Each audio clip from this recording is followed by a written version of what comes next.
Last year, I bought this elite Yamaha W033 alto saxophone. It's got a solid silver neck and bell. It sells for about $6,500. This is the brand new, just released BetterSax alto saxophone. It sells for 1/10 of that price. And in this video, I'm going to compare these two, and we'll find out what you get for that extra $5,850. Since I got my hands on this final production model of the BetterSax, I've been playing it every day. And if you follow me here on YouTube or on Instagram, you've probably heard me play on it a bunch. All this time, my other new saxophone has been staring at me saying, "Hey, when are you going to play with me again?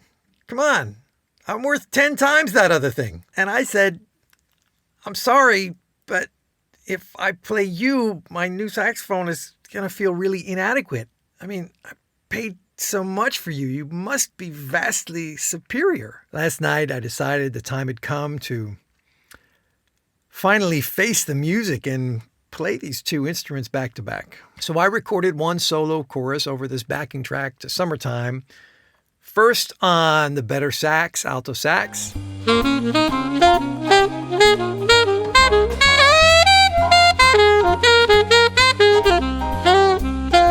I listened back and I thought, wow, that sounds really good. But I know when I play on this extremely expensive saxophone, it's going to be another world of awesomeness. So I switched my mouthpiece over and I recorded another solo chorus on the Yamaha W033.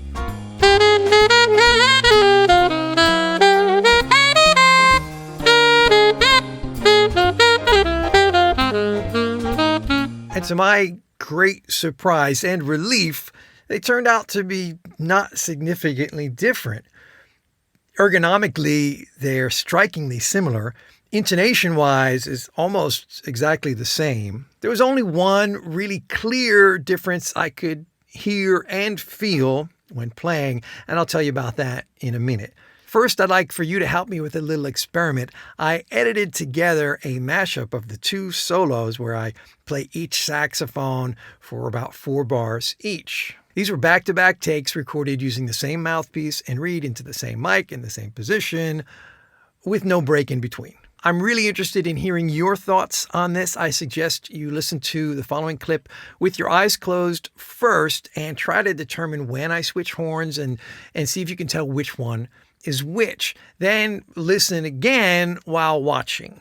Be sure to leave your comment and your first impressions below.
Now maybe go back and listen again with your eyes open this time.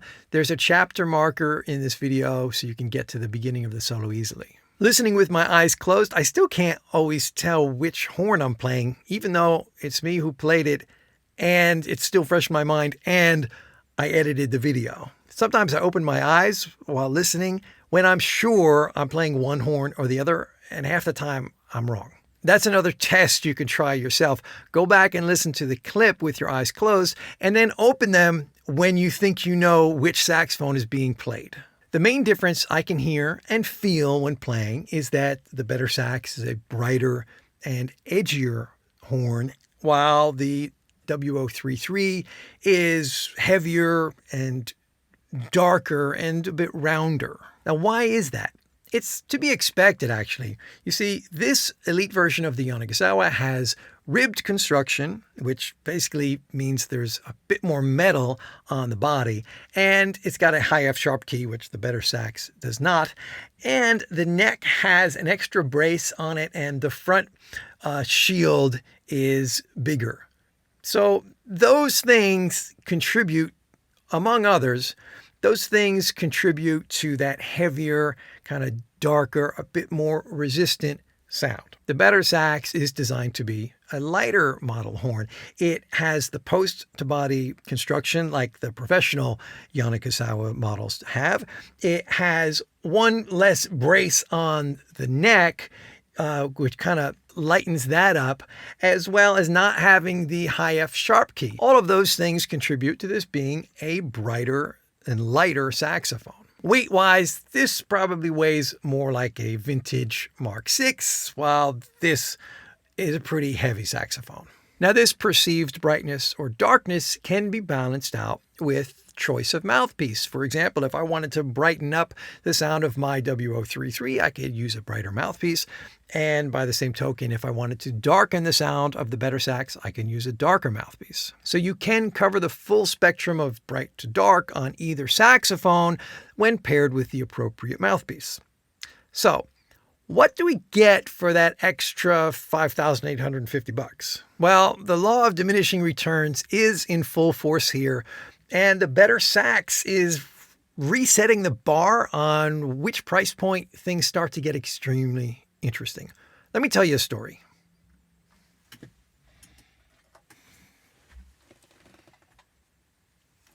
That's too heavy. I had to put it down. I used to work as a repair technician alongside Peter Yessen, the world-renowned saxophone maker, mouthpiece maker, neck maker, saxophone repair guru.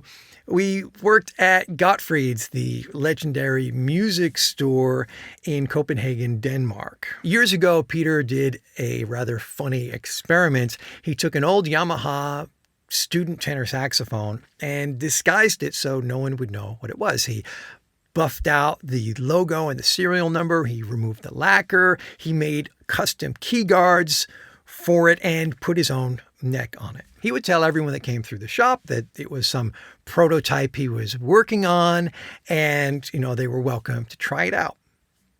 What do you think the reaction was from just about every single person who ever tried that horn? Everyone who played it. And I mean people like Michael Brecker and all sorts of other world-renowned saxophonists who were passing through the shop regularly thought it was a great saxophone. That disguised student Yamaha is still Peter's main saxophone. This just proves that we're so conditioned to believe that more expensive always translates to proportionally better. And that's just not the truth in a lot of cases. Honestly, listening back, I can't objectively say that I prefer the sound of my very expensive Elite Yanagisawa. I still love that horn, but I'm not going to feel as though I'm missing something when I play on this BetterSax, which is now my main saxophone. If you want to pick one up for yourself, I put a link in the description below. Thanks so much for watching, and I'll see you in the next video.